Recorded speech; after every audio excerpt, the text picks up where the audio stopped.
And welcome back, everyone. Welcome back. Whew, we just wrapped up with Dragon Kaiser Gaming versus Team Liquid. Again, a big shout out to Dragon Kaiser Gaming for taking it in the end. But now we have our second best of 7 of the night, our second Team League match.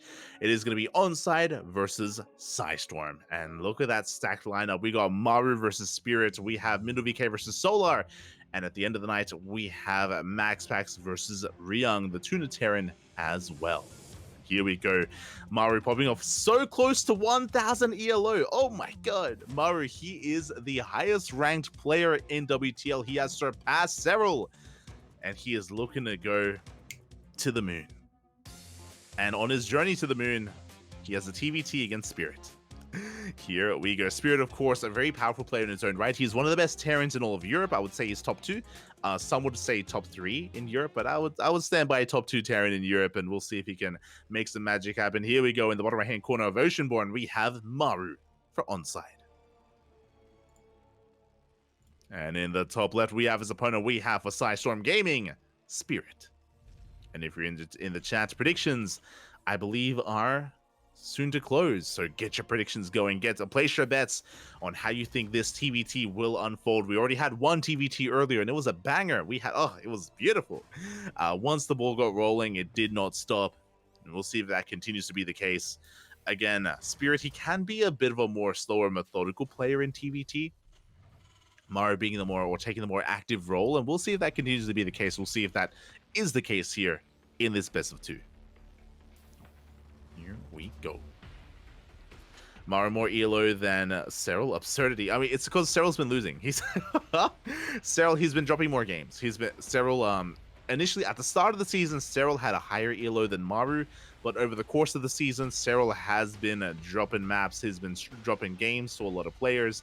As a result, Cyril has been losing ELO, and Maru has been gaining it. Funny how, yeah, it's funny how the numbers work.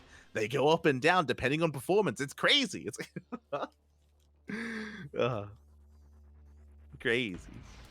For those that are curious, if when it comes to calculating ELO, they are based on WTL performance, and I believe Kung Fu Cup. I'm uncertain about whether or not Kung Fu Cup performances is calculated into ELO, but I do know that WTL at least. And for now, we are getting into our openers here.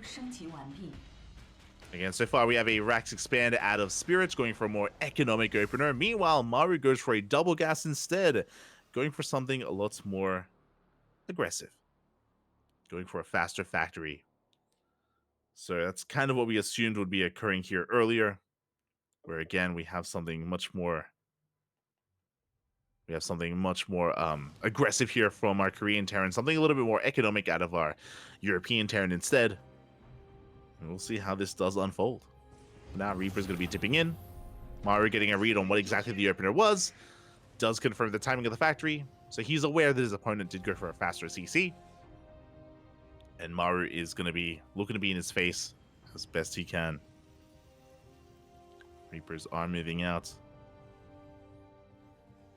Likewise, Spirit in position on top of the ramp. I do appreciate that he isn't being too adventurous with his units, taking a more defensive role instead.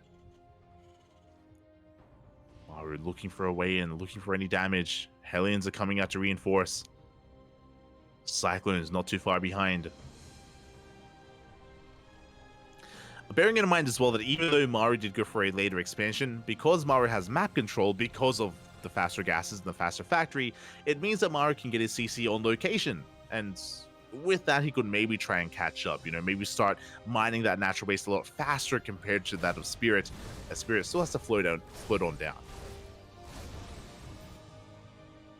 As we're kind of getting out of our early game, getting in towards the mid game. Before we get there though, we do have a medevac in production, so Maru continuing continuing Cyclone production and looking to go for some drop play.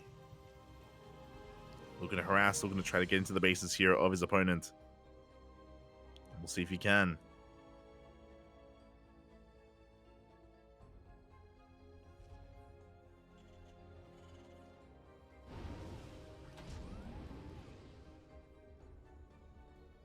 That's 4 now. We are getting into this, and there we go. The drops are upon us. Medevac is pushing out.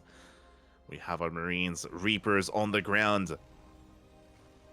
Now, because the Medivacs could try to bypass this wall and go up into the main instead. And it looks like that's what Maru's maybe thinking of. There we go, as he rotates over towards the right-hand side. Heading for that main base. We can see our 1-1-1 setup from Spirit going and investing into Interference Matrix, into those Ravens. And the drop does slip into the mineral line. SCVs are going to be focused down. Only 2 of them for the time being, and we get the hell out of there. Just a slight amount of damage, but remember, killing 2 workers evens things up because Spirit did have a more economic opener. So with that, Maru, he's catching up in the economy, going for a depot as well. So far, gaining quite a lot of value here. Oh, even supply blocking Spirit. Behind this, Maru getting a CC on location. So quite a greedy follow-up here from Maru, but again, it makes sense just because he does have map control, and Spirit is kind of stuck on these 2 bases. Stuck for now. Are we going in? Oh, we do get the lock-on on the Cyclone. Tank does arrive just in time. Spirit holds. Does hold on. He's getting into additional Viking. So Spirit going for the traditional kind of tank Viking composition. Bio-tank Viking. On the flip side, Maru, a little more heavily reliant, going for a similar composition himself. Going for more Marines, working on Stim. So far, Maru, he hasn't lost the units. Oh my god. The value. The trades.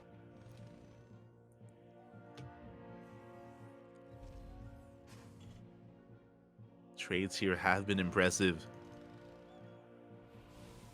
But again, it's still the early game, and it's still only been like a couple of units here and there.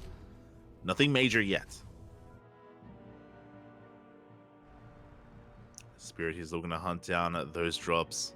Going for his own auto-turret harass across the map.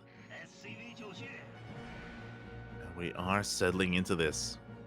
Again, Maru enjoying his 3rd CC as well. It's already on location, already mining. Maru taking an even greater economic lead. Likewise, Spirit soon going to be taking his. Maru has eyes on this as well. He's aware of the 3rd base. Ooh, aware of the move outs. That's a lot of tanks. Maru going to try and slow this down. Chipping away at the army. Hot pickup as well. Does save 1 Cyclone, but loses 2. As Spirit, he's breaking free at the same time. Auto turrets into the main base. SCVs are going down. Late reaction there from Maru. It's going to be 2, 3 dead SCVs. He wants to try to catch that Raven. Oh. At the same time, though, as this distraction is going on, Spirit is pushing towards that 3rd. Decent lock-ons. The Disables! Oh my god!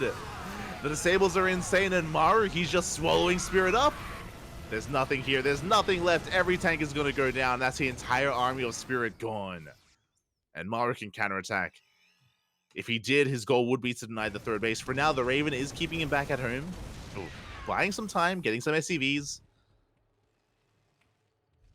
But here we go. Maru is pushing.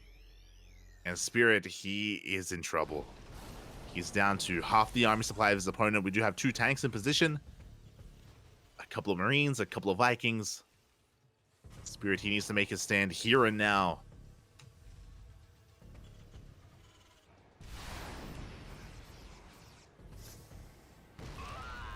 Goes. We are going to be steaming on forward past those tanks. The boys are being pulled. And again, they have to be pulled. Good kiting here from Maru. Again, he cannot kill his opponent. The tank line is too strong, but we get 11 SCVs. It was a costly defense for Spirit.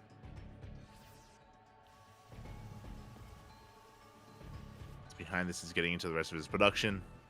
4cc on location for Maru. My god. All these bases from Maru, they've all been on location just because of how active he is on the map. Going for a drop on the left-hand side. Vikings are in position this time. Spirit. Yeah, he does shut down that medevac. Gonna be a kill. Good pick off here from Spirit. At the same time, the auto-start harass does not stop. Getting another 3 SCVs. Very nicely done.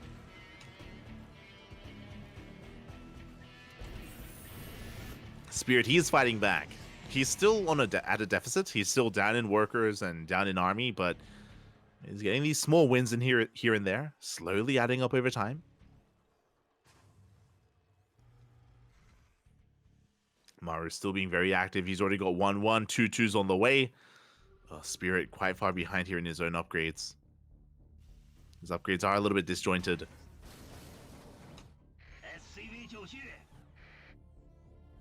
Here we go. We are pushing forward.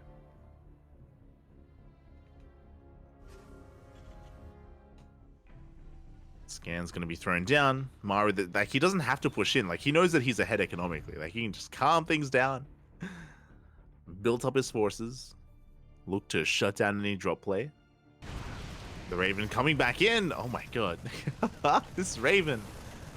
Over the course of this game, I want to say has killed like maybe, what, 8, 9 SCVs? 10! 14. Oh my god, that's 14 kills. Jesus. I think that's, yeah, 14. Because the 10 is the HP it's on. We do force a stim. Oh!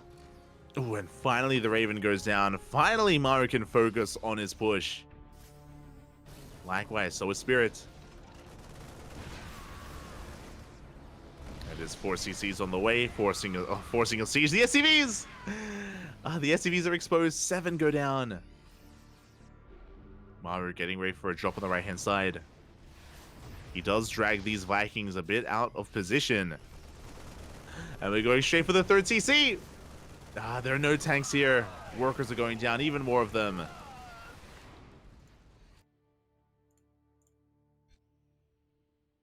Don't break Spirit, but regardless, we do maintain a worker lead. Maru getting his 5th on location, getting a 6th CC as well. Double expanding.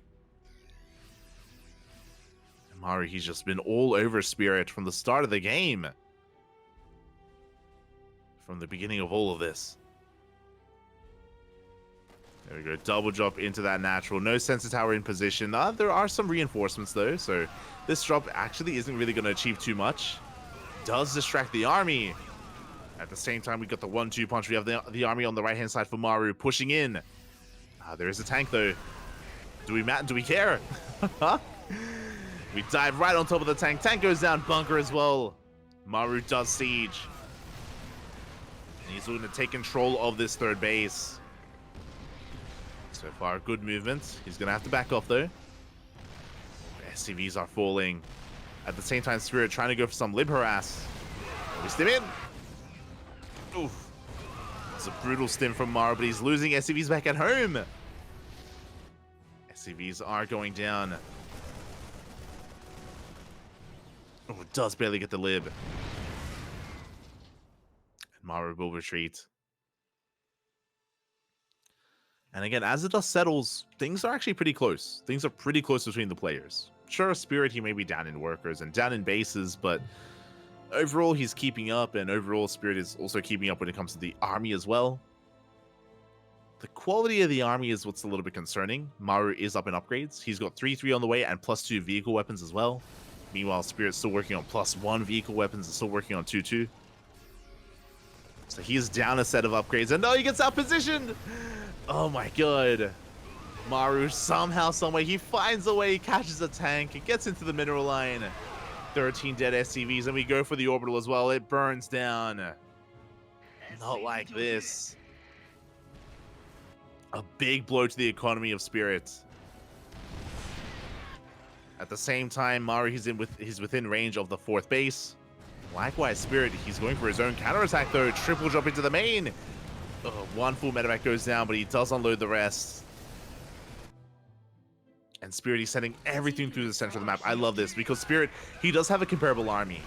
Like Spirit, his economy may be in shambles, but his army supply is solid, and he's going for it. Out positioning Maru, going straight for the 3rd base. That's a solid tank line that we cannot engage. And Spirit, he may be able to make his way towards the main. If he gets into the main, if he gets on top of the production, then Spirit can still take this. It's going to be 17, 18 dead SCVs.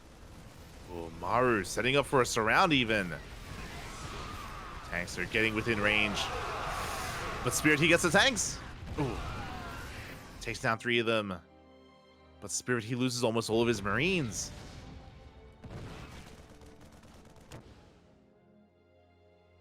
Marines are going down. We catch some more tanks back at home. Good control here out of Maru, fighting these tanks.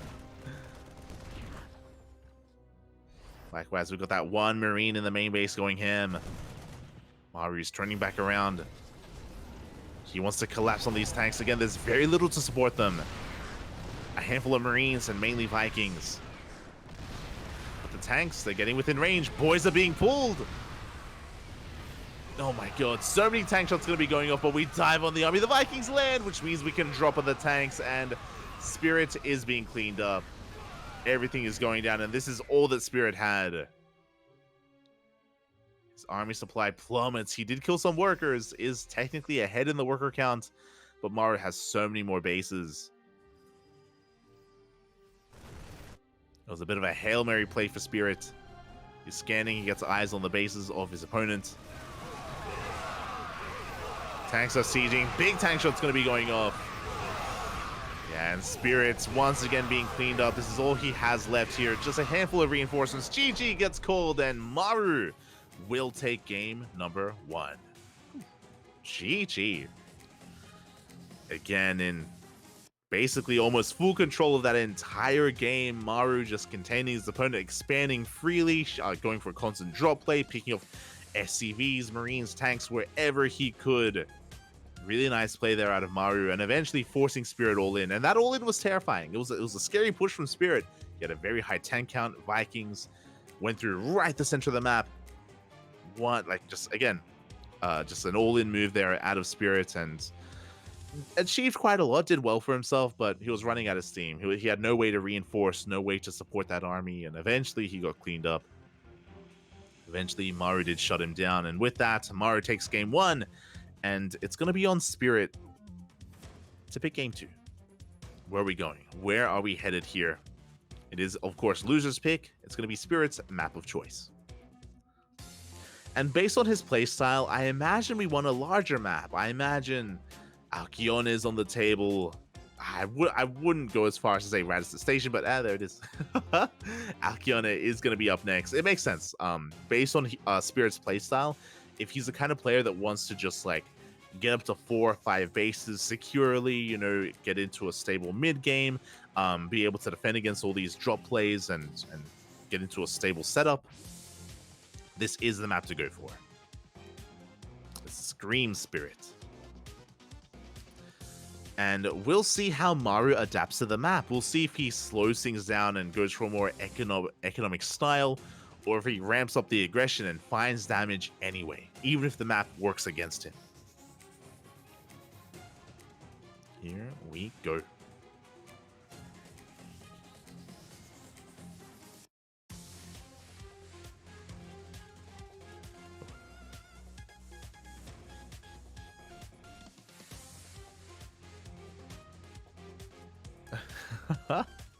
But yeah, for now, we're just getting ready for that lobby. Just going to be setting things up here for our next series, for our next game.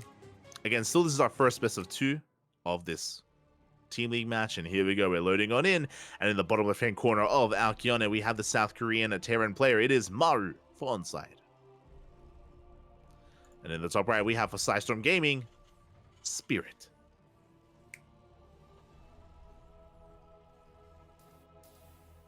Here we go. This time Spirit's a little bit more centered in cams. We love to see it. Looking good. And I imagine that our players are going to be going for Rax Expands. I imagine we're going to be going for economic openers. Both players, I mean. I know Spirit did it on Oceanborn. I imagine Maru is going to be following suit here on Alcyone. We shall see. Oh, my apologies. Okay, so we have quite an interesting dynamic. The turns have been tabled. Maru is indeed going for a Rax Expand, as to be expected. You know, he's embracing the new map. He's respecting it. Spirit, he's the one that goes double gas. And I'm curious. I'm curious as to the reasoning for this. Now, in my mind, I'm thinking that maybe Spirit thinks that because Maru is ahead, that Maru would proxy, and going for a double gas opener does more or less keep you a little bit safer against a proxy 2 racks, for example. And the Korean Terrans, they're known for going proxy 2 racks whenever they can. So this may just be a safer maneuver here from Spirit. As big shout out to the sponsors. The sponsors Doyu, Honkai Star, Taido, and Autofool as well. Big shout out to the people behind this Team League. Big shadow.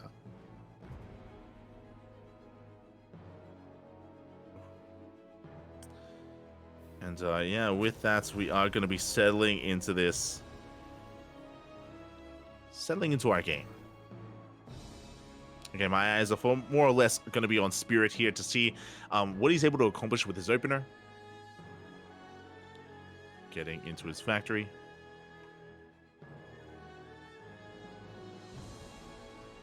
Likewise, so is Maru. And Spirit going for a later CC on location. Similar dynamic to what we saw before. Very similar. CC timing has been spotted, so Spirit, he's now aware of what's been going on. He's aware of the economy of Maru. And we'll see if Spirit can pull a Maru. We'll see if he can do the same and be hyper aggressive and gain value and gain an edge. The pressure is on. We have our 1-1-1 follow-up. Reapers, they dive into the main base. Oh, we do take quite some hits. Oh! And so far, it looks like Maru will lose a Reaper. Oh no! As Spirit attempts to escape with his own, Hellion comes in from behind as well. Spirit popping off. Takes down the Reapers, takes down both Marines, doesn't lose a single unit. Good control here from Spirit. Boys are being pulled, and Spirit, he does escape with everything. And very nicely done. It was a small skirmish, but a skirmish nonetheless. Oh, look, there's Solar. We got the picture-in-picture. Solar watching his boy. It's okay, we'll be fixing that. As we do see Maru eventually deflecting this army. Oh, Cyclone has arrived, though. Do take down a Hellion, not too bad. Maru still has a slight worker lead, but only by one. Not the biggest of deals. As we're settling into this. Spirit testing his luck. Wants to try to get a lock on another unit if possible. So yeah, you can see the trades here. Spirit only losing one Reaper so far. Slips into the mineral line. Up! Up! Oh my, gets another SCV. The repairs were a little bit too late. Maru taking some damage. Not the end of the world, but, you know, these small little trades, like, they add up. Do add up. I mean, they did add up for Maru last game. They're adding up for Spirit. Third CCs are on the way. Much faster for Spirit as well. Spirit not quite taking his third on location, but it's, you know, well underway nonetheless. Interference Matrix is going to be kicking on in.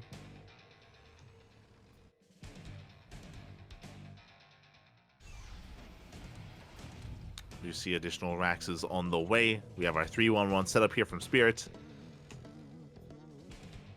Likewise, Maru getting into his own opener or his own setup as well.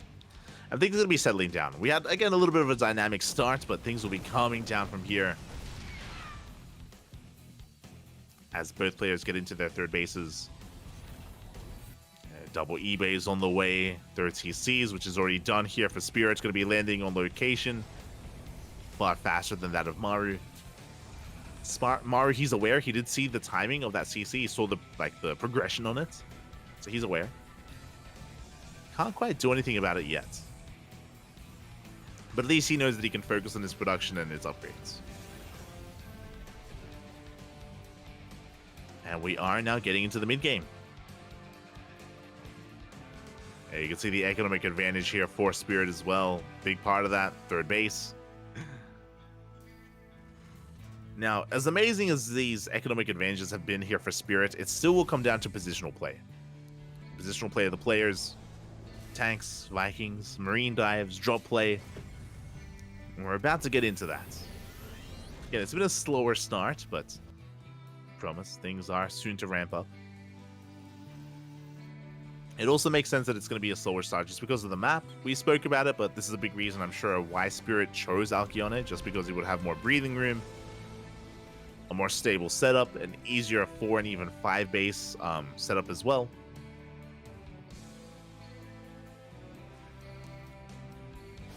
Is the big advantage here of Alcyone. So now we have that third on the way for Maru. And again, now that Spirit has a worker lead or an economic lead, we'll see what he's able to accomplish with it. We'll see if, like Maru, he's able to flex his larger army, go for constant drop play. If he takes a more defensive stance, I'm going to be a little bit concerned for him. Because he's going to be giving the opportunity for Maru to catch back up in a way. Scan into the main, reveals the army. There we go. We have some drop play moving out. I believe the scan may have just caught wind of that. Yeah, it did. Scan revealed the drop, so you can see that Spirit, he unloads just outside the scan range. Expecting his opponent quite a bit. You see Maru just taking a defensive position here at the third. What's important is that Maru, based on what we saw in the Data C, like, kind of era of StarCraft, he's more than willing to turtle up. It's Maru. He likes it, but he likes it. As I say that, though, he's going to be pushing out. Oh! Good tank volley's going off. Big anti-armor missile as well on both players. Maru is going to be chased back. Reinforcements are on the way. Spirit pushing on forward. Plenty of energy on these Ravens. And even going for a double drop at the same time. The goal here, Spirit, he wants to try to keep the attention on his main army. Going for a tri-pronged attack. We got a double drop into the main, double drop into the natural, and then main army towards the third. So far, Maru has no idea. He scans. He should see that the medevacs are missing. He should notice that. Speaking of, there they are. They drop into the main. Late reaction from Maru. Likewise, double drop into the natural as well. Ooh, one medevac goes down. Brutal loss there, but SCVs are falling. We could even go straight for the eBays. Oh, we won't quite get them. Medevacs are going down. That's 13 dead SCVs. And we're still not done. Ah, now we're done. As we drop into the natural, but it looks like we have plenty of reinforcements in position. Maru will clean this up at the same time. Spirit pushing through the center. Pushing through the center. Show us the center. Show us the... And we do get up the ramp. Oh, only for a moment, though. That is 22 SCVs going down. Big disables here on these tanks, and Maru, he's going to be able to collapse in that position. Meanwhile, these Marines were left behind, and they just eviscerate the middle line. 25 dead SCVs. Spirit, he is popping up. He may have lost his tanks, but he takes down so many workers. Spirit taking a massive economic advantage. Planetary is done. And how does Maru approach this? Do we push out or do we turtle?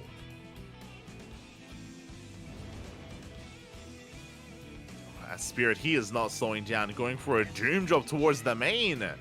Oh my god, that's 4 full medevacs, full of Marines. Beeline to the main base. Meanwhile, Maru is moving out through the center, but he may run into tanks. Remember, the tanks are being left at home. We have to make a choice. We go for the 4th.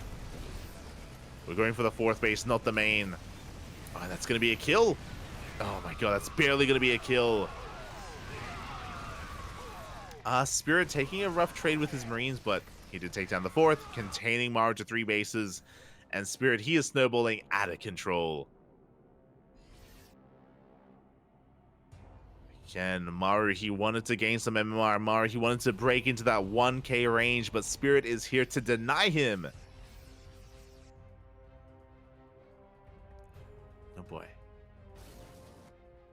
As again, he's just waiting for Maru to reveal himself. The Marine army hasn't spotted. And that should be the trigger. That should be go time for Spirit. He knows where Maru is.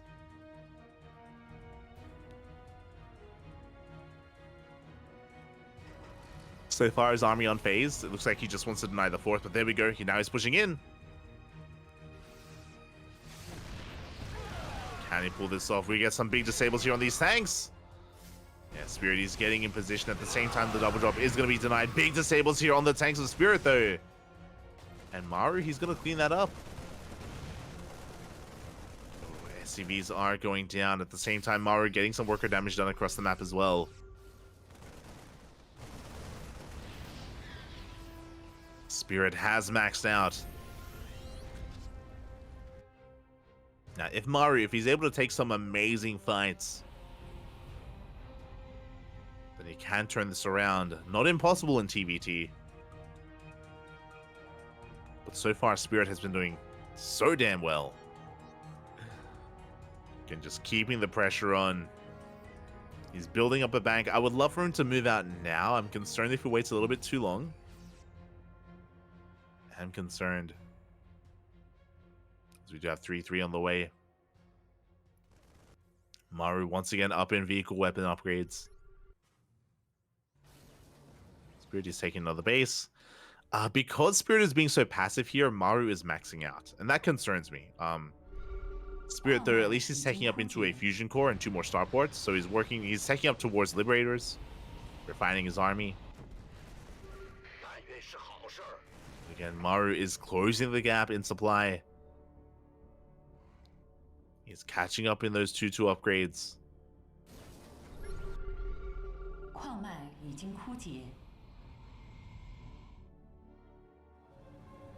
Spirit going to be rotating over towards the right-hand side. Maru going towards the left. Army has been reeled, and Spirit is going straight for that 4th.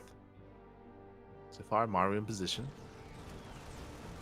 Spirit going to be diverting his attention or focusing Maru's attention here. Decent tank shots. Big anti-armor missile as well. Just trying to bait out a fight.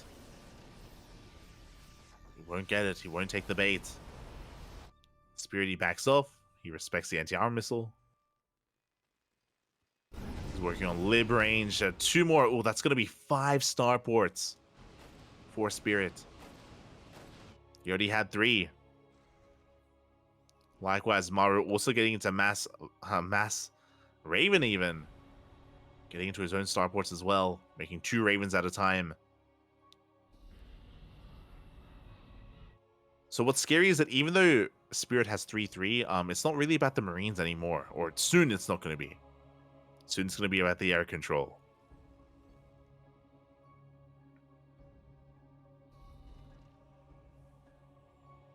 Yeah, Spirit, unfortunately, like, even though he was up like 30, 40 army supply, he hasn't really done much with it. He was kind of chilling back, and he has allowed Maru to almost stabilize at this point. And this, I'm concerned now for Spirit. Like, his advantage isn't as large as it once was. I mean, he has a bank. He has a pretty large bank to work with, so he can still trade. Even if he trades inefficiently, like, he can still remake and remax. But he has to be very careful. Yeah, doesn't want to push into a tank line. Doesn't want to throw away his... He can afford to remax, but it doesn't mean that he wants to throw away his army. As we're pointing out, 5 starports for both players. Did notice that earlier. Spirit pushing in on the right-hand side. Up, show us! He's pushing up the ramp. He goes up the ramp. He does catch some of these tanks on siege. He can't make it through. Anti-armor missile does push him back. Maru, he's holding. Again, just hyper-investing here into Raven Viking.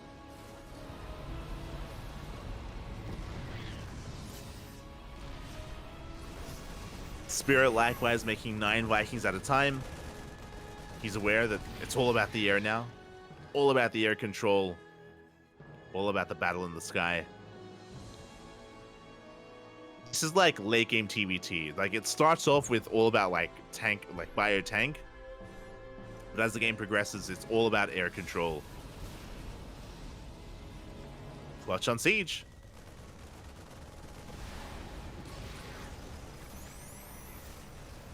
Oh my god, big anti-armor missiles as well, and Maru, he's breaking through.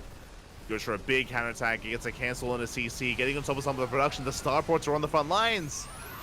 But here we go, big disables, big anti-armor missiles for both players. Spirit though, can he break through this? Okay, the tanks are disabled. It looks like he barely isn't. The ground army doesn't make it through. The Vikings have to land.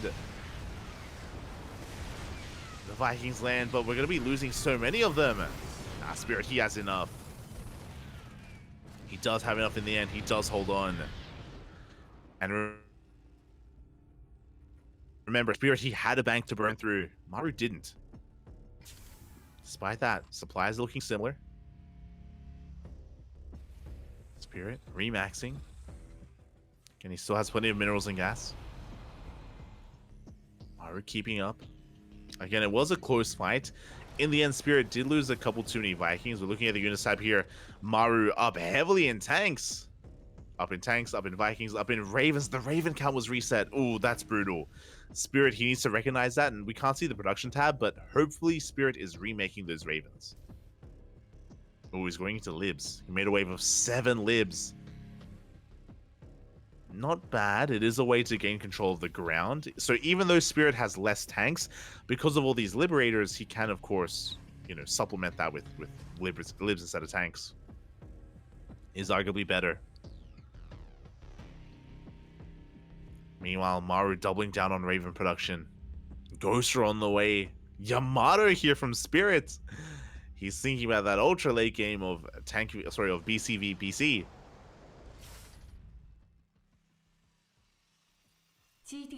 The problem with battlecruiser transitions, like battlecruisers are ideal in the late game of TVT, but they take a long time to build. That's the problem, is that you do leave yourself vulnerable while you're transitioning and building up your battlecruiser count.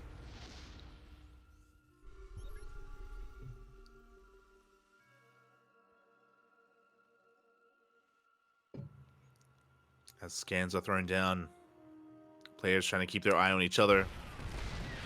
Any kind of like big advantage that Spirit once had isn't really there anymore. I guess tech or upgrades are still in Spirit's favor, in a way. Spirit is working on +3. +3 ship weapons. Meanwhile, Maru is still working on +2. Maru does lose the CC, and he's going right through the center with his army. And there isn't much here. Spirit, he's out of position. Does he turn around, or does he go for his own kill on another base? And he does turn around. Yeah, tanks are getting within range. We spoke earlier that Maru, he is up heavily in tanks, and they allow Maru to take down bases. Planetaries are falling. It's going to be one dead planetary. Big nuke here on the army. Maru, does he notice? He does. He pulls back. He kills one planetary. He should be killing another. Nuke takes down the turret. But yeah, Maru doing well, killing 2 bases. He lost 1. Better trade for Maru. Kills 13 SCVs, and Maru will retreat back home. The turret's done. Random turret was made. Should be shut down as well. Oh, gets a medevac. No, it gets 2. Oh my god, the value turrets killed 2 medevacs. Ay, ay, ay. As we do see Maru pushing right through the middle, bypassing some of these libs as well. Once again, Spirit out of position. He's on the right-hand side. And another CC is going to fall. Once again. Not just a CC, 15 SCVs and counting. The entire mineral line goes down. Maru just out-positioning his opponent here in the late game. Vikings are going to be bullying Maru back. Battlecruiser production has commenced for Spirit. I think +3 attack did complete. +3 ship weapons, I should say. Maru pivoting away. Spirit trying to double expand.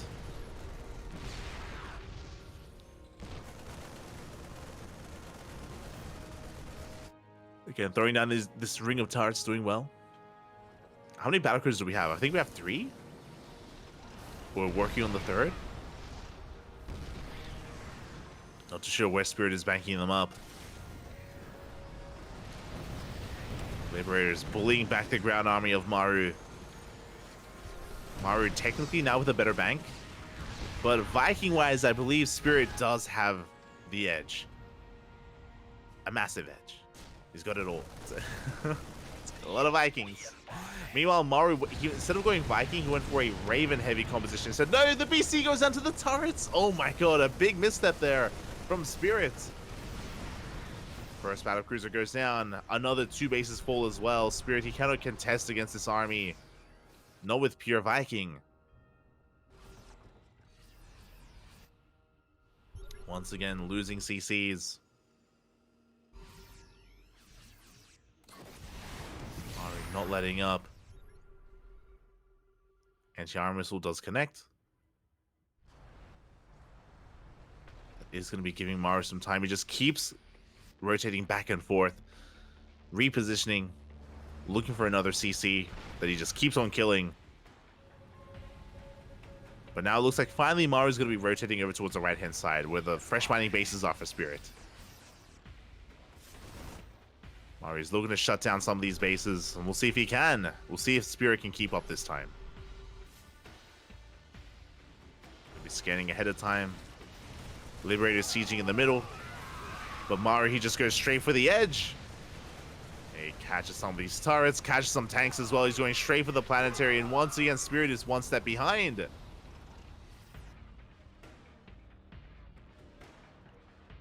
His army just having a really awkward time just trying to keep up with Maru. That does catch a tank, though. Oh, the Liberation has arrived. Big freedom zones. We're going to try to disable. But again, Spirit, he should win the fight in the air. Too many Vikings. Spirit not taking a bad fight. Shutting down some more of these Vikings. Landing here on the tanks even, but the auto turrets. Oh my god. The Vikings, they melt. The Vikings melt to the auto turrets, and Spirit, he's going to be losing so much. The Ravens survive. Some of them do. 5 Ravens make it out. Spirit, he's going to keep on pushing, but he just lost he lost all his Vikings. Lost his Vikings. He's down to Marine tank. He lost everything in the air. Does catch a tank. Going for a big counterattack, getting on top of the goal base. But Maru, he's the first to remax. We do have a nuke.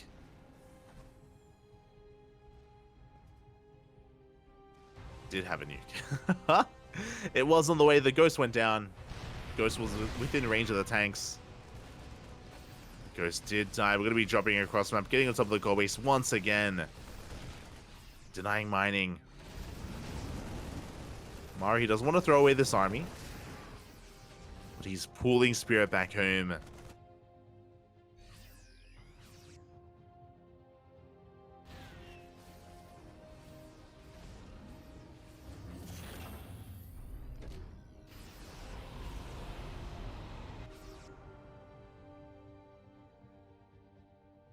Both players have maxed out.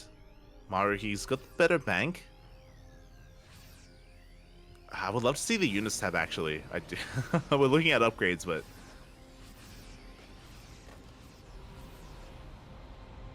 Here we go. Maru pushing out once again, getting a decent angle.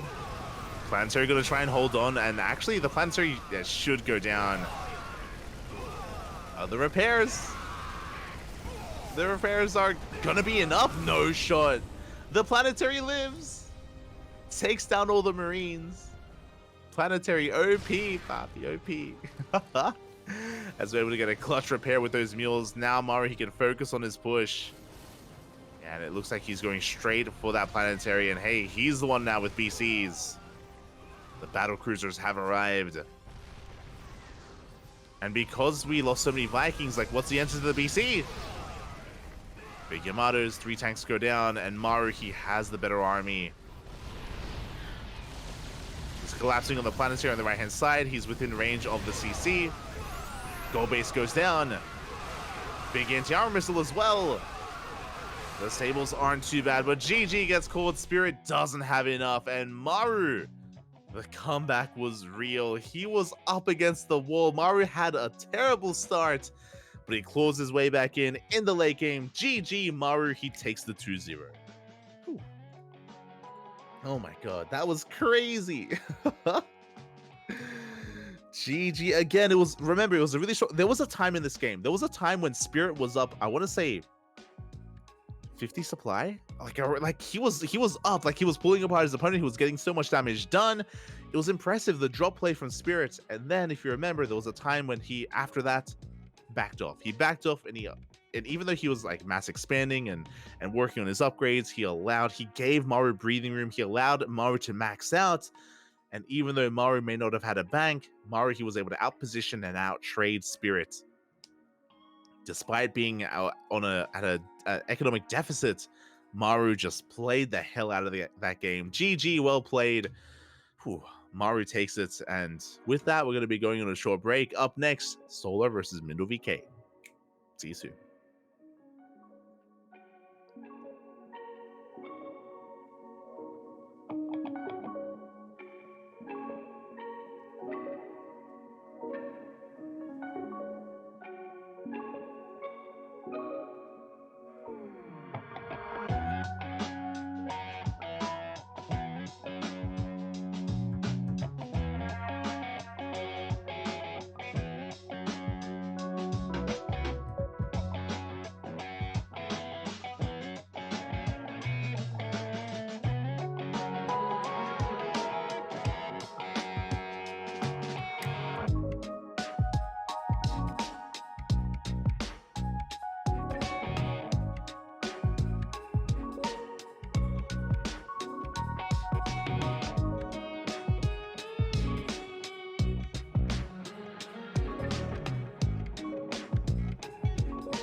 And welcome back, everyone. Welcome back. Whew.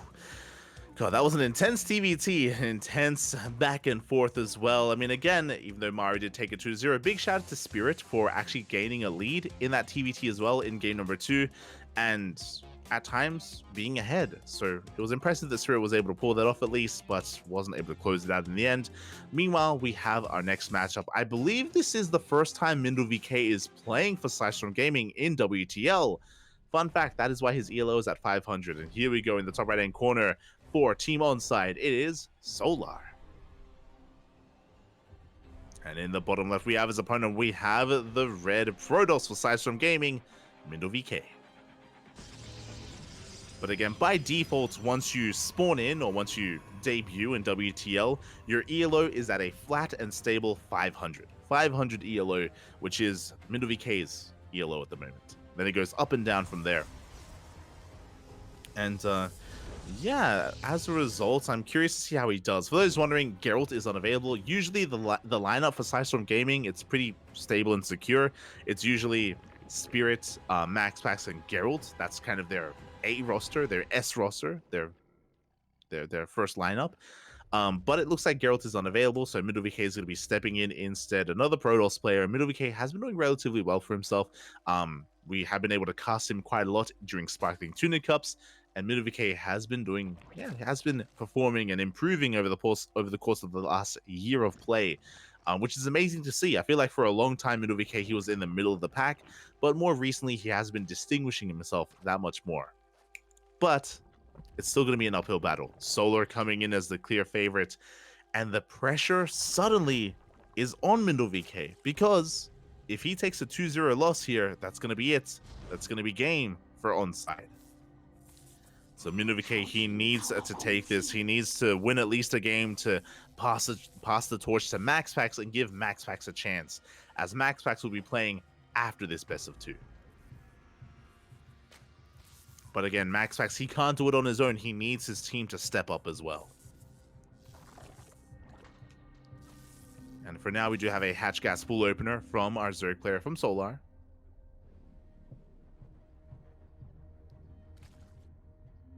Likewise, behind this, Mindo VK going for his own gate expand into Cybercore. Pretty standard openers all around. Nothing too fancy, nothing too crazy.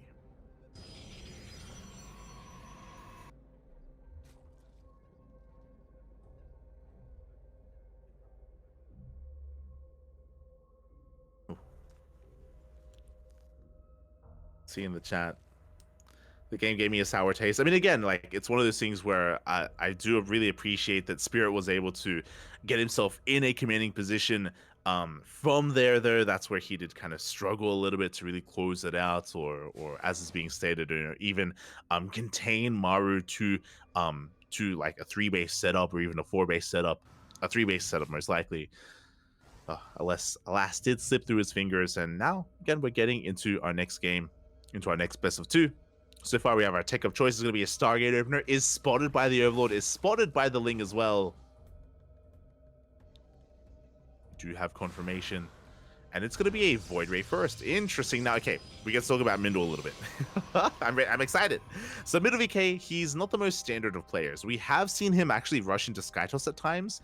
I'm not saying that's what he will do here, but just, have an open mind here as to what Mindle VK can whip out after this Void Ray. Void Ray, its goal is going to be to shut down this Overlord, to deny scouting information, and is this going to be with purpose? Are we hiding our later tech, or are we just going to be keeping Solar in the dark and playing standard instead, which is, of course, a viable option as well?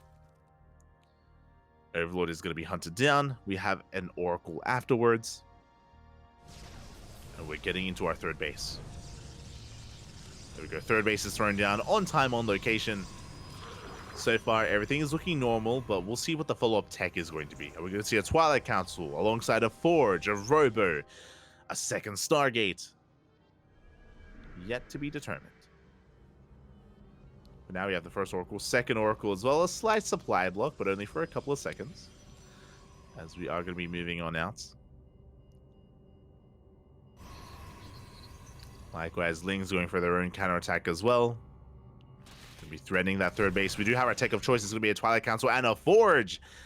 Okay, so it's going to be a standard follow-up here from Mindle VK. Standard play, +1, and Blink should be on the horizon. Oracle dives into the main. Ooh, takes a lot of hits, though. Barely escapes with 7 HP. 1 shot away from going down.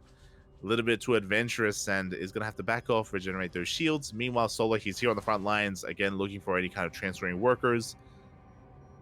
Hoping to maybe force the activation of the Pulsar Beam. And yeah, there is that +1 and Blink confirmed for Mindle VK. Now, even though this follow-up tech is looking standard, from here we can still go for different deviations. We can go for an 8-gate 3-base all-in if we don't take gases, and if we don't invest into other forms of tech like a Robo and a Robotics Bay and a Templar Archives.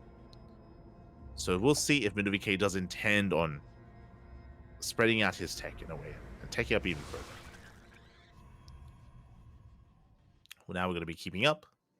Things are forced back. Overlord dips in, and Solar, he gets confirmation of the tech. Now he's fully aware that it's not going to be something crazy like Glaive at Eps. He sees the Forge, and the Twilight Council also sees the Robo as well.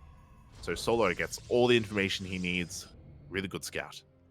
Behind this, he's getting into Roach production. We have +1 melee, and that is a Spire. Solar, he knows that he is free to do so. He knows that there isn't an attack coming anytime soon. He should be safe to get away with this Spire, and we'll see if it gets away unscouted.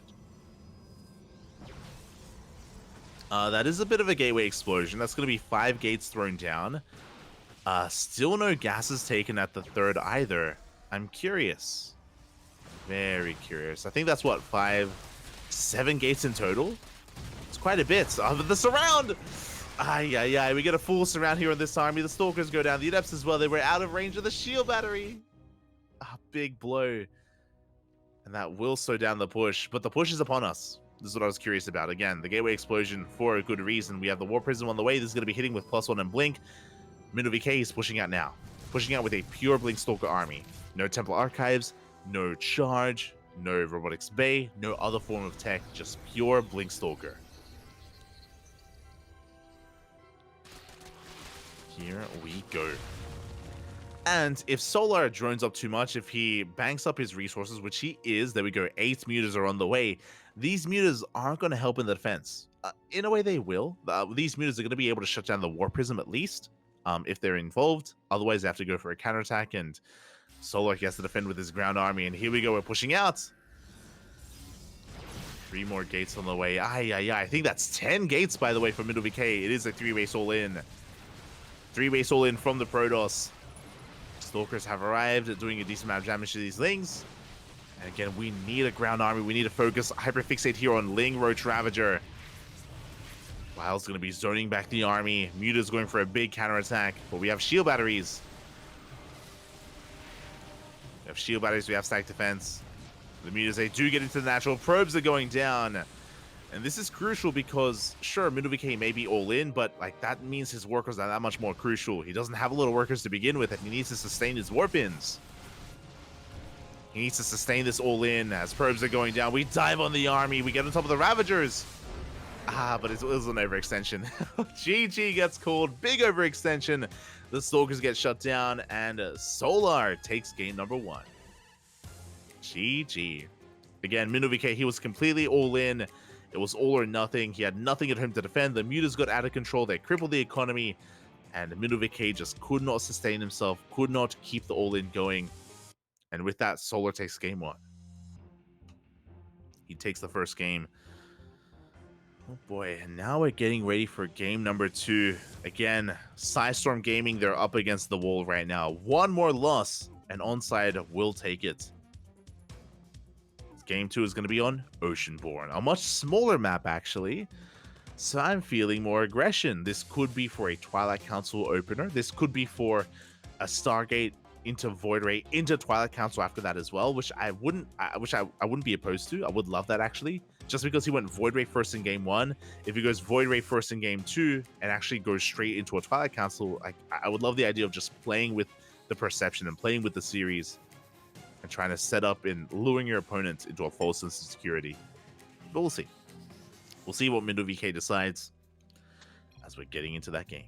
And in the top left-hand corner, we have, for Team ONSYDE, it is Solar. And spawning in the bottom right-hand corner, we have for PSISTORM Gaming, MinoVK. Here we go. So again, what does Mindo have in store for us here on Oceanborn? What are we whipping out? How are we going to approach this? Again, like, personally, I would love to see MinoVK take a game here. I'm cheering for him just because I don't want the MaxPax series to be fruitless, you know? Like, MaxPax, he has a really good shot at coming back here for his team. He is the best Protoss in Europe.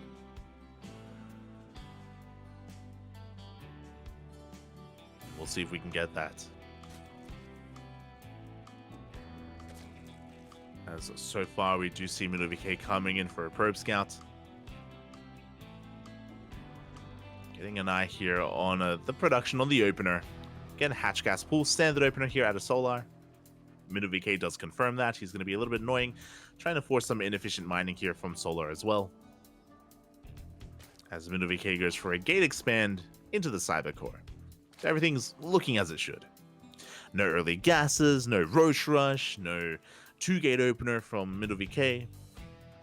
And everything is looking normal for now. Really, it's going to be the tech. The tech of choice is going to be what really dictates how aggressive we want to be. Do we go for the Twilight Council or do we go for the Stargate? And even if we do go for the Stargate, do we go for a Void Ray again? There are different possibilities, a lot of possibilities here for the Protoss. But now Overlord going to be dipping in, just getting an eye on the wall, confirming that it isn't a 2-gate opener. Pro being annoying. Just tasing away at those drones before coming back home. And there it is. We have our tech of choice. It is going to be a Stargate. Stargate has been thrown down. So far, this looks just like game number 1. So far, looking the exact same. MinoVK tries to delay the third base, but Solar does get it down on location. Isn't delayed for too long. Mindo, he is going to be retreating, getting the hell out of there. Getting back home with that probe. Likewise, with the Stargate opener, we should be working towards a third base momentarily for MinoVK. Again, I'm just really curious if he goes for a Void Ray or an Oracle. Again, I'm hoping for a Void Ray. There it is. Void Ray is on the way. Now, I mentioned before that I love this because he's playing with the series. So far, this is looking just like game number 1. And the goal here is to make it look like game 1 as much as possible and then just go for a different build entirely and go for a different tech path. If you remember, in game 1, it was Void Ray into Oracle, into a third base, into a 3-base all-in. with blink and +1. Now, once the Void Ray reveals itself, once it shuts down this Overlord, we can go for a different path entirely. We can go for a second Stargate and a Fleet Beacon. We can go for a Twilight Council into Glaives. Or we can play the same. Or we can go for blink and +1. I'm curious. Void Ray comes out, Overlord goes down, and now Solar's in the dark. Now Solar doesn't know what's happening. And there it is. That is a Twilight Council before third. No Forge yet. The longer this goes on without a Forge, the more likely this looks like it's going to be Glaive Adepts. Here we go. Yeah, I don't see a Forge. Not yet. Additional gateways are on the way. It's going to be 4 gates in total. Yeah, this screams Glaive Adepts here from Middle VK. So again, a very different build. Solar's in the dark. Solar has no idea what is going on. He's going to be droning. We have +1 melee on the way. Does Solar have a safety Roach Warren? I hope so. That is not Glaives. That is Charge. Oh my god. I know we're happy fixated on the one probe that's doing nothing, but Charge is more important. So it's going to be a Charge all in. That's 5 gates on the way. That's 7 in total. Did I say 5 gates on the way? 6 gates on the way, so it's going to be an 8-gate Charge all in. Did I say 8 gates? It's going to be 9. It's another gateway gets thrown down. Let's go. I'm all for it. I'm all for it here. So basically, the third base is fake. It's a fake third base for Middle VK. He's doubling down here on a mass charge all in, hoping to lure Solar into false insecurity. Roach Warren just now gets thrown down. This is going to be a bit of a later Roach Warren. It's around 5-minute mark, which is standard, but he's up against something that is not standard. No Baliness either, so for now, Solar has to defend with purely Link Queen. The Roach Warren should finish up in time, though. Oh, a Lawless Mind time. The Adepts, they do threaten that third base. Eventually, they get shut down. That's a lot of damage done, though. And here it is. Again, no gases were taken at the natural. No gas mining in the main. It's all or nothing here for Middle VK. Oh, at the same time, though, we do have a big Link counterattack. And I believe we do get eyes on the lack of saturation. Solar, he should be piecing this together. And here we go. The all-in is coming. I love that it's coming at a weird angle of attack. Like, very unexpected angle here from Middle VK, going for another big warp in. But Solar, he's done droning. He's on 3-base saturation. He's cutting workers at 66, and he's making nothing but roaches and lings. Is this enough? Can he get on top of the roaches? Oh, he's going for it. He's going right for the roaches. So far, a good start. Does collapse on some of these queens. The lings are not at home. The lings are racing back home as we speak. Queens are falling left and right. Roaches as well. And have we done it? Have we pulled this off? We have a couple more roaches coming up in production. We do get on top of the prism. The prism takes a look. It saves. We saved the prism. Just barely. No! Kill the queen! The prism barely survives. We get another big warp in. Another warp in into the natural. Do we have enough, though? The boys are being pulled. The boys are being pulled. The roaches are trying to hold on. Middle VK is running out of steam. We need another warp in. There it is. We barely get another warp in. Middle VK, alas, it may just not be enough. Roaches are trickling in, and the Zealot army is just whittling away. We're running out of steam, and Solar's holding. Solar, he barely holds on. Again, there was potential. There was a lot of potential with this all-in, but it just barely was not enough. And Solar, he gets away with a better economy, gets away with a Roach army, and Middle VK has nothing else behind this. Nothing else back at home. He starts up an Immortal, but it's too little too late. The Roach army is knocking down his front door. Again, I do appreciate the all-in. I appreciate the effort here going into this build, of course, but you're all in for a reason. It didn't kill Solar, and now Solar is miles ahead. We do get a Zealot run by, but we get into the natural. Probes are falling. Probes we cannot afford to lose. Not like this. Yeah, the roaches, they dive into the main base. A contamination of the Robo! I was wondering, it's like that immortal's being built for quite some time. What's going on? Ah, I see. Contamination. Slowing down the immortal production. Getting into the main base, 20 probes go down. The Zealot run by doing what it can, but alas, it will be cleaned up by these reinforcements. And GG, well played, gets called. Solar will hold. He defends. And he takes the 2-0. GG. GG, well played. Ooh. And with that, ONSYDE will take the series 4-0. Well, I mean, I say 4 to something. They will take the series, but there is still one best of 2 left. There's a little bit less on the line here. It is impossible for PSISTORM to win the series, but Ryung versus MaxFax will still be played out for ELO and also for the overall map score as well, which will be important when it comes to tiebreakers. There is still, something here on the line for these 2 players for our next PVT.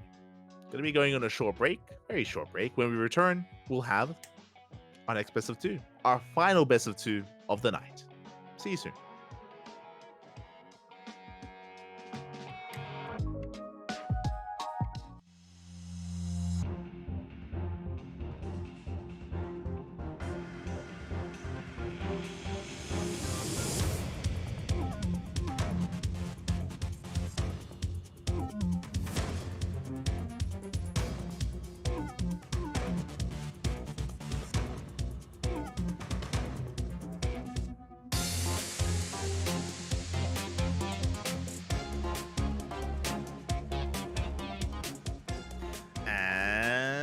Welcome back. Again, a very short break here as the players are raring and ready to go. And here it is, a TVP between Ryung and MaxFax. MaxFax, of course, being the best Protoss in Europe. Ryung being the Tunitarian himself. And he has popped up from time to time. We have seen Ryung take down players like Hero in the past and Classic and Showtime. Ryung, he's been looking damn impressive in TVP, but we'll see if he can take down MaxFax. Beating Showtime and Hero is one thing. MaxFax is another. As Ryung, he's getting ready to, he's harnessing the inner Terran up, getting ready to smudge. I love it. Here we go. Game 1 is going to be on Equilibrium. Again, Ryung, he is one of the weaker players on ONSYDE, but hey, when you're teammates with Solar and Maru, it's hard to stand out. And here we go in the top right hand corner. We have for ONSYDE, it is Ryung. And in the top left, we have his opponent. We have for PSISTORM Gaming, MaxFax.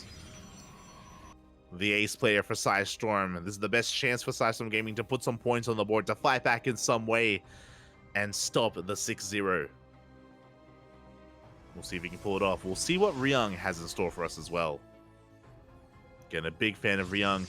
He's one of those players where he can have these like really big power spike moments. Where I mentioned before, we've seen Ryung defeat Dark, Hero, Showtime, all these big names. But he's not the most consistent player, like he has to be feeling good on the day at the time. Again, every now and then he goes Super Saiyan. It's like once every month or something, like once a month, and then he goes on cooldown and he has to like hibernate and then build back up, and then bam, once again he takes out another big name.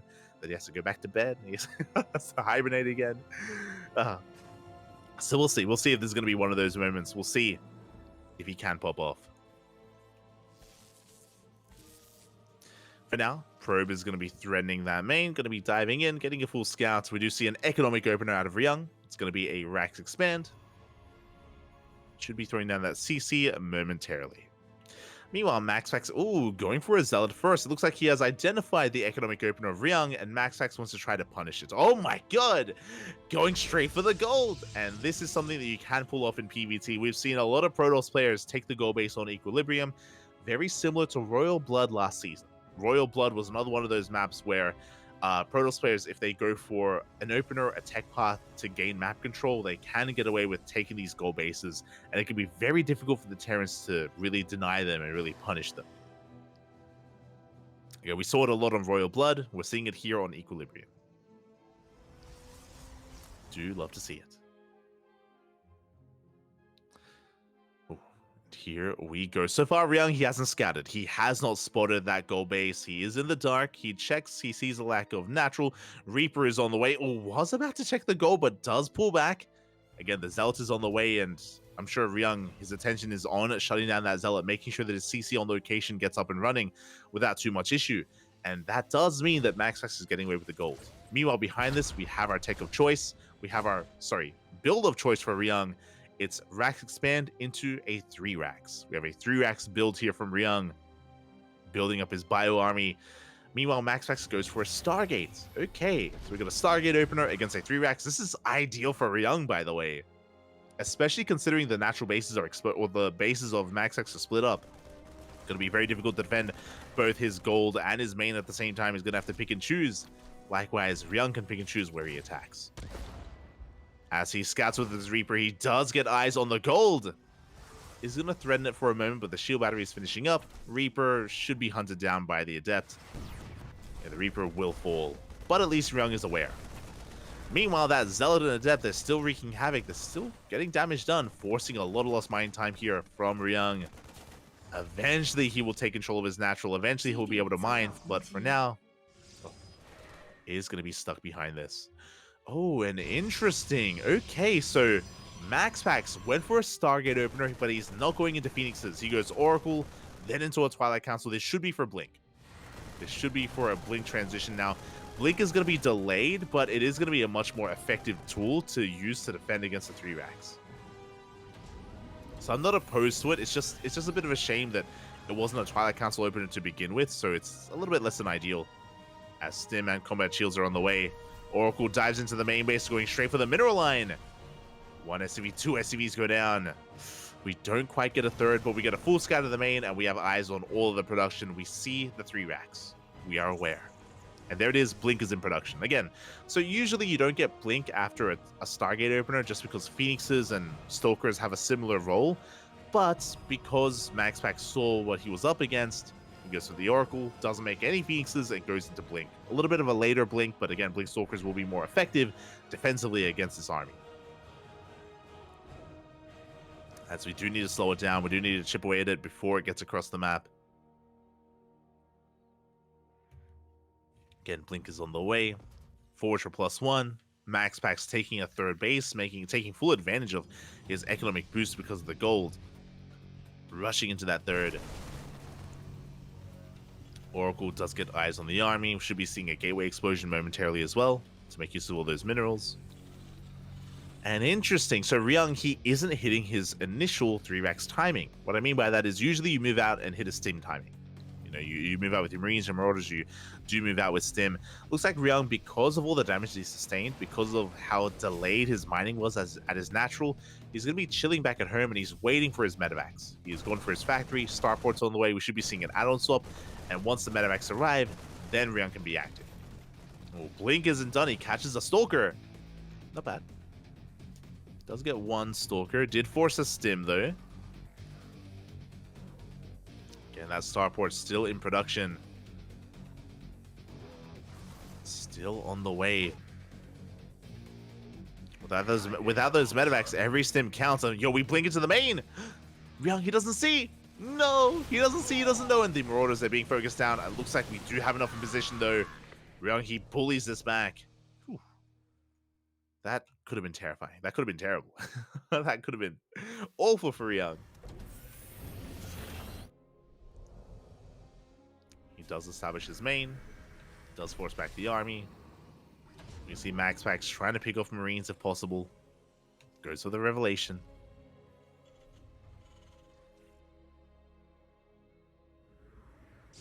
MaxPax is just going to be reinforcing here, and what's a little bit scary and terrifying is that these medevacs are so heavily delayed, and because of that, MaxPax, he has been able to reap the rewards of the gold, which again is very similar to Royal Blood. Like this is exactly how Royal Blood would play out, where the Terran is contained to 2 bases, and the Protoss would even take both golds.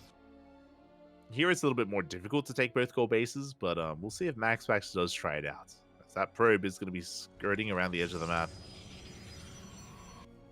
Getting into charge, working towards Robotics Bay for Colossus.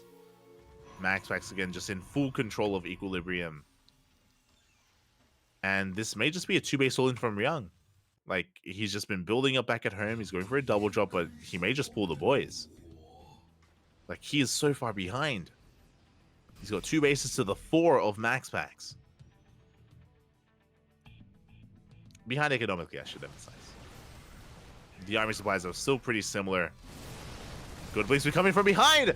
The surround! Oh my god! The surround here, the trap was laid, and Ryung, he catches so many stalkers. Very nice moves. Sneaking in from behind, forcing the blink. And here we go, we're moving out. It's all or nothing for Ryung, pulling a couple of SCVs, not too many of them. Only a handful. Third base is being taken, he's not all in, he's expanding, taking a third. The Zealots, they do bust forward. They break down the bunker.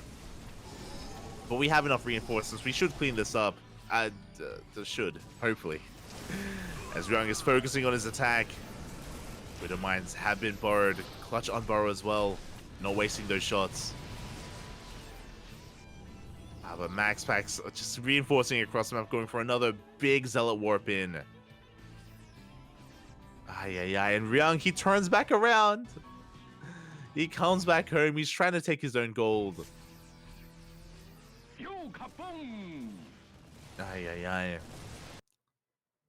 And he will at least shut down this pylon. We'll shut down the proxy, but Zealots have already been warped in. They're already lying in wait to go for that gold base. You can see Max Packs with a massive economic advantage. He may have lost a bunch of stalkers, but he has Colossi. He has Colossi. He's got Forge, upgrades, Extend Thermal Lance, Dark Shrine. Max Packs, he still has to respect the main army. Has to be careful. Doesn't want to overextend, but as he pushes out, here comes those Zealots from behind. They go straight for the gold base. They annihilate the mineral line. 6, 7 SCVs go down.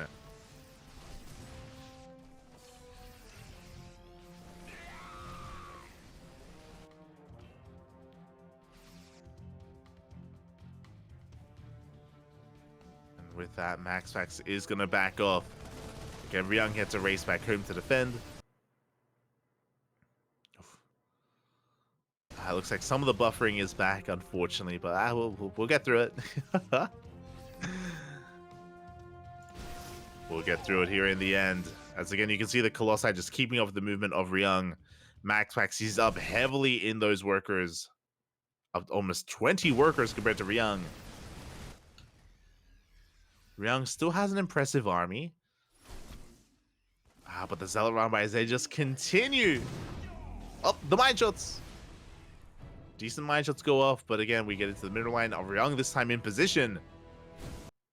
Does keep his workers safe. Does keep them safe and sound.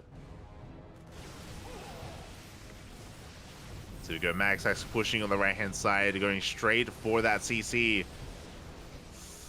Yeah, we're going to have to lift up. Mining is going to be denied. Ryung, he's stuck on a 2-base economy still. And Max Packs is about to max out. It's 20 supply from maxing out. Ryung falling further and further behind. You can see that Ryung, he just wants to break free. He just wants to push, but he just can't. The constant Zealot roundbys is so oppressive. Constantly turning him back around. It's being kited by those Colossi, and yeah, it's just a death by 1,000 cuts, it feels. Just Max Packs is just constantly all over him.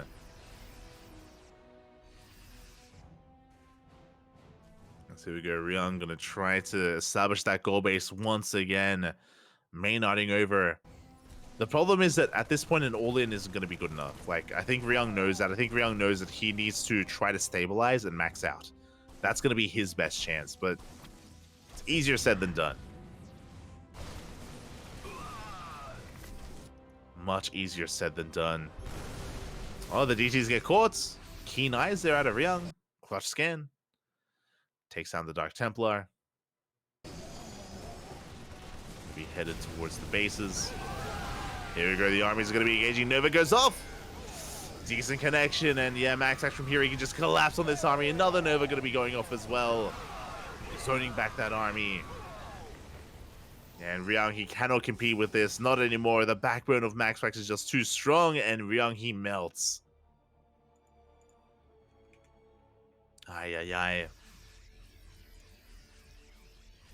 And Now MaxPax, he has so much momentum going his way. He can just keep on pushing. The Vikings are doing what they can, but they go down as well. And it's just a numbers game. Ryung, he has to tap out. GG gets called, and MaxPax will take game number 1. GG again, giving me some Royal Blood vibes in that first game. Very similar dynamic, very similar where on Royal Blood, you see Protoss players open up, gain map control, take the gold as their natural.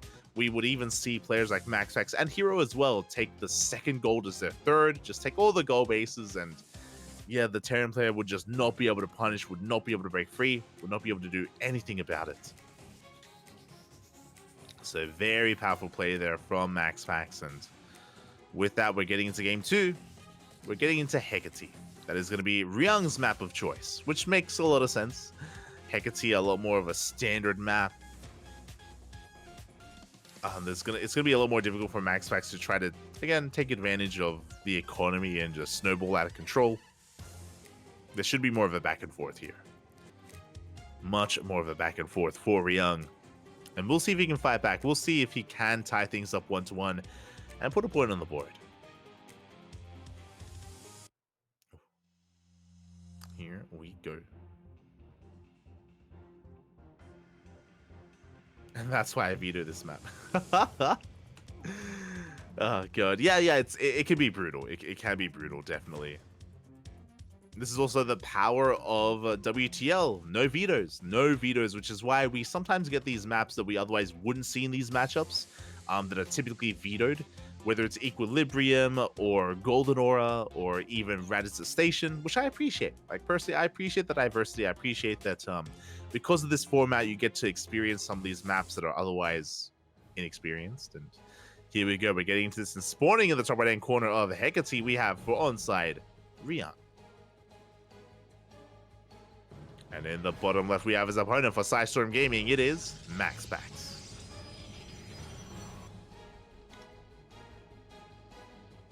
Here we go. Ryung with an SCV going on a bit of a journey, a bit of a trip. Hello, Mr. SCV. As we're going towards the bottom right-hand corner of the map, looking to go for a proxy. There it is. We have a proxy Rax. Now, this is pretty far out. I'm curious. If we're going to go for a proxy 1-1. You have my attention.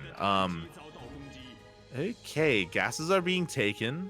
Again, it's just this Rax is so far away.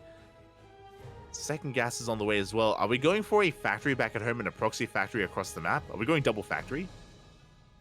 I'm very curious. Very curious if this is going to be the Dolan build. Again, second gas has been taken. Rax is about to finish up.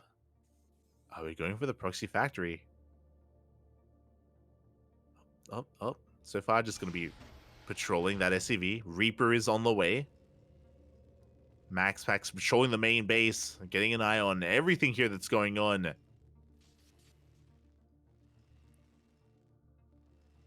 can see Ryung, he wants to try to force this probe out of his main. We have the factory back at home. Depot is throwing down to wall off. And then my eyes are still on that second SCV. So now everything is looking relatively normal. We have the first Reaper moving out. There it is! Second factory. Oh my, I could smell it a mile away. Because I was like, mate, are we going for a proxy factory with a factory back at home? Yep, it is the Dolan build. It's going to be a 2-factory all-in. This is not the first time we've seen this. This is not the first time we've seen Ryung do this. Oliveira has been fond of it. Dolan, of course. Ryung.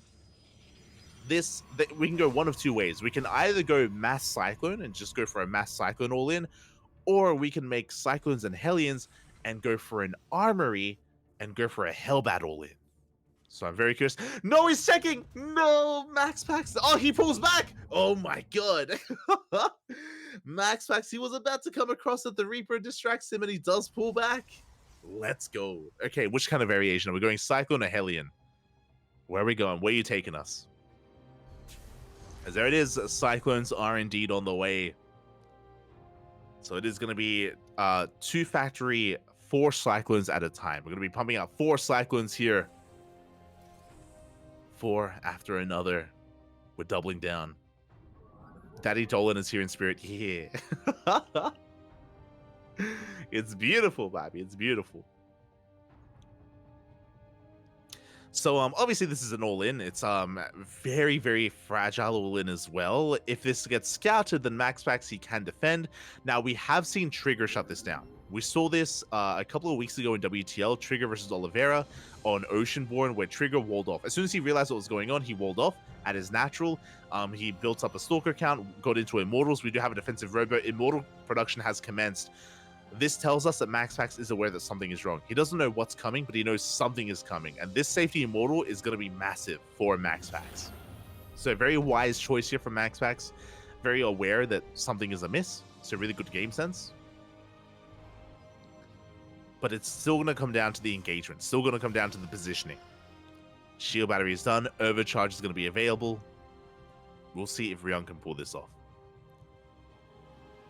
There it is. Boys are being pulled.